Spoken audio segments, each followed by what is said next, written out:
Welcome to the epicenter of sports and entertainment. This is The Rude Dog Show. Now, here's your host, Rudy Reyes. That's right, I'm the host. That's me. That is my designation.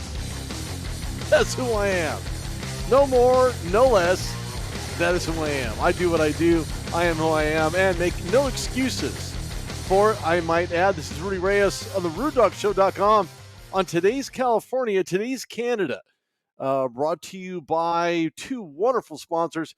One is SaturdaysCount.com. If you haven't ordered your shirt yet, you should. Take advantage of the opportunity at SaturdaysCount.com. And it's got to be one of the best taglines in NCAA history. Now, look at this from a broader scope, if you will. You have 12 Saturdays, one NCAA football season. You can't win the national championship, or those call it the Natty, for who you know who you are. It's called the Natty. And if you're not in it to win it, you can't make them count. So don't miss out on the opportunity. Go to SaturdaysCount.com. Make them count. All those Saturdays count from 1 through infinity. Make them count. And of course, secondly, and never least and never left out of the conversation, TrophyCase.app. This is an app that has transformed the landscape, continues to evolve with a lot of great talent, a lot of great players, guys that are trying to be seen. I've been doing this for years, and I've been dying for an app just like this, something to help kind of drive the conversation, drive the topic. Who are these guys? Where are they coming from? What are they doing? What are they doing now? What types of modifications? The NFL Combine is right there. I have two gentlemen who will be reporting in a lot sooner than later. I believe it's tomorrow. They'll be arriving at the Combine. At least one will be, and one will be there on the weekends. And it's time to collaborate and get the act together. As you know, the NFL Combine does start tomorrow. So download your free app today at TrophyCase.app. So if you go and find, whether you're on a Google platform or you're on an Apple Store, download TrophyCase.app. Be seen, be in it to win it. TrophyCase.app. Make sure you check them out. Another fantastic partner. Always looking for more. Always more, never less. Always more. More is good. More is better. As they say, if it's free, it's for me, and that's the way I like to call it. Anyway, welcome to the show. I wanted to talk about something that's going to be oncoming. If you haven't noticed already, that there have been some changes in the in the Major League Baseball. I'm right off a hot off the press NCAA. And of course, that's men's basketball right in the end, nearing the end, heading into a new month of March. Happy March 1st, by the way. Thank you very much, Joan Graham, Rachel Bossi, for tuning in. I certainly appreciate it. I'll get your mentions up before the end of the show. Fresh off, if you like cactus or you're into the grapefruit thing, and I'm referring to baseball, I'm not talking about the actual vegetation or the fruit, which being grapefruit, very acidic. I can't eat it, but I know the spring training games are certainly on the horizon. And you had a chance to look at the new rules set in 2023 for Major League Baseball. And I say that because we don't know exactly what that's going to look like during the regular season. Of course, the iconic changes, things that will appear as to what they are in front of us on a TV screen, will be witnessed for well over 100 plus games during the Major League Baseball season, barring any unforeseen incidents or setbacks. We look at what the season is going to look like. There are actually quite a few changes. Some of them have been waiting in the wings a little bit. Others haven't really been thought of, and other kind of came in from last year. We're going to go over what those actually are and how they're going to maybe impact the game and be a positive influence, not necessarily a situation where it's going to take away from the fan experience. I think it's going to give more fan experience. And the name of the game, at least in 2023, is action. When I say action, I mean predominantly a lot of the games will clock in over 3 hours and 26 minutes long. That's too long. That's too long for you and I at home. For those that are on the East Coast, when you got to go to work the very next day, baseball ends a little bit later, and you wish you could stay up and actually finish watching the game. I know I found myself in a couple of situations this past season when it came to trying to find out what game I'm going to watch and its Pacific time, what time does it start? Because I know, at least from last year's perspective, how's that going to affect my sleep? As though everybody loves their sleep. I know I do. I think more importantly, it speeds up the game because what it does is now you have a shot clock, or rather, in this case, a pitch clock. And the pitch clock basically tells each pitcher that they have certain deliveries that will happen within 15 seconds when the bases are empty. Contemplate another 5 seconds of what they're going to do with the ball once they get into the decision-making process of where they're going to throw that ball to. Now, without getting into too many analytics, it's 20 seconds when all the bases are occupied. Make sure you tune in. This is Rudy Reyes on the Rude Dog Show. I'm live here on Coachella Valley. I don't live in Coachella Valley, but I'm in California, and I know where Coachella Valley is. So make sure you tune in on the Rude Dog Show here live on Facebook, Twitter, YouTube, and LinkedIn for that matter. If not, you can always, in case you missed it, on social media as well as go to TheRudeDogShow.com. Make sure you check it out. It's going to be fun. It's going to be interesting, and we're just now diving into it for a little while here on the show, about 30 minutes, give or take. The batter must be in the box and very alert to the pitcher, meaning that at least 8 seconds remaining on the pitch clock, pitchers who violate that rule will be charged basically a balk and will be given, a ball. And the batters who run foul will be clocked in as a strike. Okay, fine. I like it. It's good, but will that enable these pitchers to throw the balls in timely over the plate? And is it going to be a New York decision, which most decisions up until this year have gone to New York to make the determination as to what the call actually is? It's like an instant replay. And the NFL's adopted it. It's worked relatively well for the most part. I think Major League Baseball, now that they've gone to New York for looking in at games on a real-time situation, is a player out at second? Is it out at first? Was that a foul tip? What was the situation that unfolded that enabled the umpires to go to New York for that call? Same thing could actually happen here, oddly enough. And I look at this and I say, well, the batter must be in the batter's box, and that will alert the pitcher to say, well, here's your pitch clock. Now it's going to start. Now this is where we're at. I know it's odd. I know it's strange. It's almost like an NBA shot clock because there are going to be violations galore. I don't know that pitchers are going to be able to get that ball off in time in order to make that count, get that ball down the strike zone, or do whatever they need to do, whether it's throw someone out at first or pickle someone at second base. So it's going to be quite interesting to see what that actually looks like. Now, on the pitch, from the pitcher's perspective, they're allowed to disengage from that rubber twice during each plate appearance by a batter. And whether you step off of that rubber or you make a pickoff throw, that will reset if more than one runner will advance and get to home plate.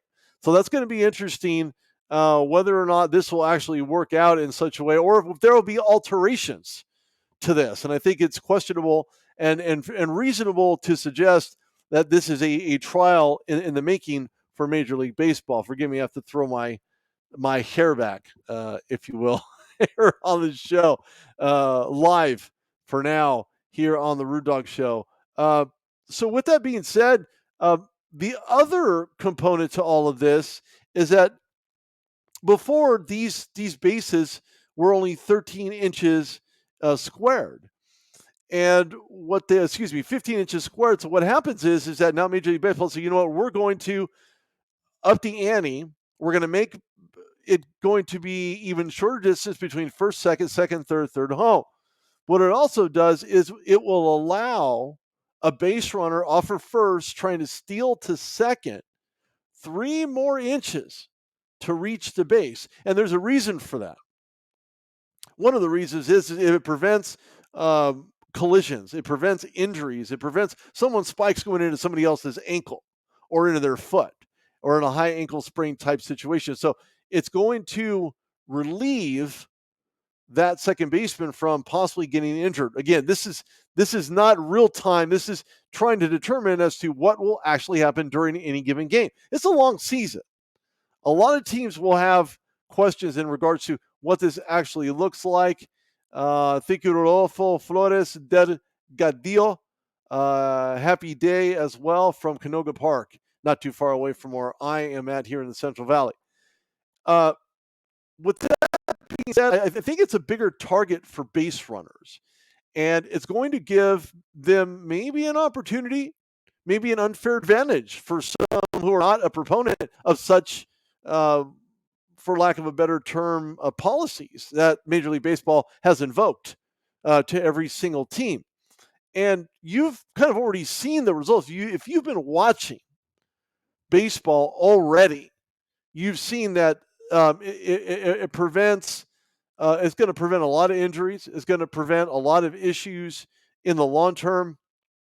What that looks like in a game that will be compacted to a little over 2 hours, 2.5 hours, should be relatively funner to watch. I really can't wait to see what this looks like in the regular season and how teams are going to have to adapt to it, how players may have issues adapting to this. This isn't just about the league. This is more about, can the players adapt to it? And if they can, what does it look like for those players? What's it going to look like for the outcomes of games? Is it going to be fast? They're talking about action. I want action too.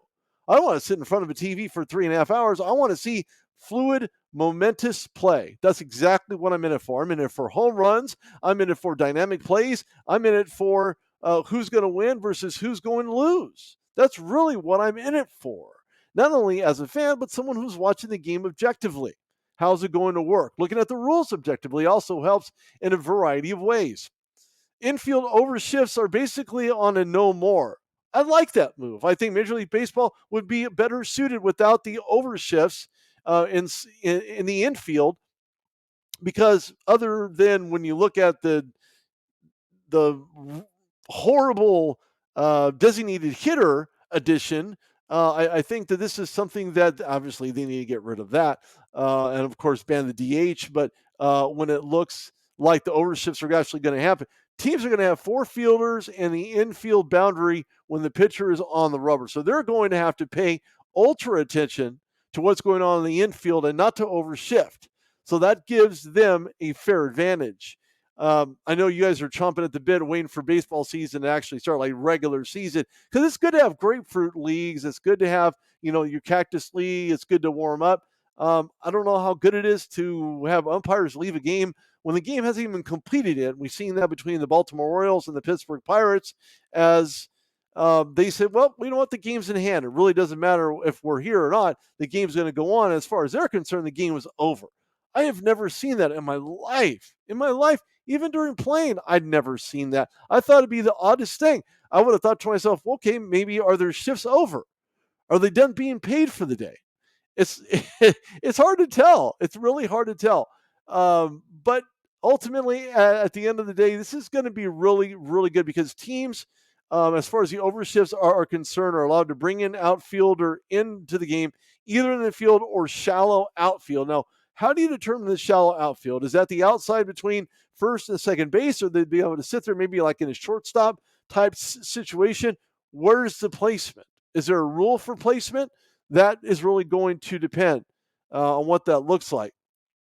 But they're not allowed to use 4 outfielders. That is against a fundamental baseball rule. If you're going to have center field, left field, right field, that other outfielder is going to have to be in a shallow situation, in a shift type situation. My question is, how long is it going to take for a guy to leave the dugout, get into a shallow infield play position in order to be effective to get the ball? I'm all about analytics when it comes to what that's going to look like for Major League Baseball. I'm telling you right now, it's going to be quite interesting to see what this really, really looks like in a real-time situation. When it comes to positioning, all these rules that have been noted will be finalized, whatever capacity that looks like. However, as I had stated earlier, the pitch clock, pickoff throw limitations, larger bases, those are a few of those changes that we're actually going to see And it's going to be interesting to see what those larger stolen bases are actually going to mean to players, to teams, to ones that are going to win or the ones that are going to try to clinch their respective divisions. So it's going to be very, very tightly wound. Rob Manfred has been angling to reduce game times for quite a while now, and I think that pitch clock is certainly a way to go. Now, we look at spring training game times in 2022. We're diving into this for a little bit. I didn't want to touch on it way too much, but because this is part of the new rule set, this is part of the conversation that we have to have. This is what we're actually looking at. In that springtime games were about 3 hours or so. Thus far in spring training, they're averaging about 2.5 hours, as I mentioned earlier. And I think you're going to see a lot tighter math associated with how long these games are actually going to go on. I like it. I want to see this happen in a real-time situation, of course, as I may have already indicated. I'm big about real-time. Practice is practice. As Allen Iverson said, practice is practice. Who needs practice? Well, everybody needs practice, at least to some extent. So if baseball happens to maintain a game that carries over 2.5 hours, it would be the lowest regular season figure seen since 1984. You probably have seen it on my Instagram, Rudy Reyes on IG. I posted a couple of guys back in the 1990s, Mark Ibiza, among some others, Gerald Strawberry, wearing the number 42 for the LA Dodgers in his time there. Because these are the kind of guys that I remembered growing up in the 90s, actually watching. Mark and I are familiar with one another. We had met when I was at Angel Stadium. Nice guy. Loved talking to him. Loved going into the booth. It was probably one of the best picture-perfect days and the best positioning for anybody who's going to call a Major League Baseball game. Again, as I stated, rules are about action. We want action. We don't want cuts. We want action. When I say cuts in film in Hollywood, we don't want those. We want real time. I think that Major League Baseball teams have positioned themselves as we move into the 2023 baseball season with two fielders on the sides, on one side of second base, and of course, over almost 34% of all plate appearances require an overshift for infielders. And I think it was more seen with left-handed batters come up at almost 56%, which is actually quite different than what you're going to see with left-hand pitchers probably getting more of that percentile or maybe less, depending on the pitcher. It depends on the timing of the throws. And at the end of the day, it's really going to determine as to how good these guys on an OPS and what that actually looks like. Maybe RBI count as well may have something to do with it. There are some games that maybe an all-time low. Overall batting averages have not been that good. They should and could be better. I believe that's one of the reasons why they brought that change in for that shift. Since '68, Major League Baseball has wanted this move, but the ball needs to transition into hits. Thank you, Ferry. I'm trying to pronounce your last name, Burhanuddin from Indonesia. Thanks for tuning in. I appreciate it. This is Rudy Reyes live on TheRudeDogShow.com. Today's California. Today's Canada. Go follow at Insider's Guide on Twitter. Go check out two wonderful sponsors that I have. One is SaturdaysCount.com in no specific order, of course. Make each Saturday count. And, of course, TrophyCase.app. These guys are fabulous. I love their enthusiasm. Their app is fabulous for a variety of reasons. And if you download the app, you'll know exactly what those reasons are. So be in it to win it, TrophyCase.app. I believe that Major League Baseball is going to see a lot of changes. And I know the rules are great for this year. I think there may be some adaptations, maybe some differentiation of what that rule would look like as a season goes on. I wonder how schooled these these umpires are actually going to be in regards to these rules. I know spring training is great, but if they're trying to practice those rules, you can't leave the game when the game is not over yet. You just can't do it. It's not going to work. It's not plausible. I don't see any benefit in that whatsoever. So they're going to have to do something different and stay there the entire game in their respective positions, just like players are there in their respective positions throughout the entire game. There's a 30-second timer between batters. I like that. I think that players can usually find themselves out of the dugout after kicking the sunflower seed shells off their shoes, maybe warming up on the outside of the batter's box. I think 30 seconds is probably more than enough time to get these guys ready to rock and roll with some weights at the end of the bat. And more importantly, motion has to begin between 15 seconds or 20 seconds with runners on base. I just say overall, you're going to see what this season is going to look like with these new rule changes. I'm a proponent of changes, but are these good changes? That's what I'm a real true proponent of.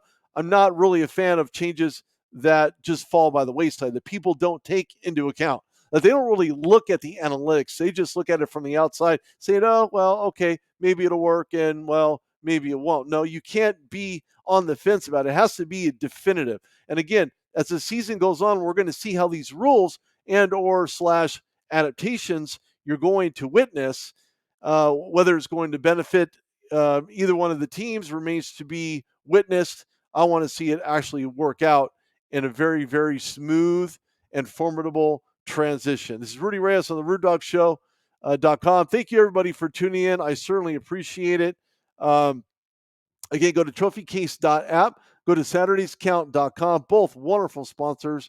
Both these companies are absolutely stellar. Download the free app if you're an athlete trying to get the word out about what you're trying to accomplish, and that's, of course, getting to the next level. MLB, NFL, NBA, MLS, and NBA for that matter. Anyway, thanks for tuning in. I certainly appreciate your time. Thanks for spending a lot of time with me tonight, almost 30 minutes. Joan, thank you. Rachel, thank you. And of course, Rodolfo Flores Delgadillo, happy day as well in Canoga Park, California, down south from where I'm at. And of course, good evening from California and good morning to Indonesia. Thank you, Fedi Bunhanudin. And of course, Rodolfo, I can't forget you. Thank you again. I appreciate it. Thanks for tuning in. Like it, love it, share it. Go to TheRudeDogShow.com. That's TheRudeDogShow.com. Throw me a follow on Twitter and subscribe on YouTube. This video will be posted there as well as on TheRudeDogShow.com. So check it out. I appreciate your time. Thanks for tuning in. I will see you guys tomorrow. Have a great evening. Take care.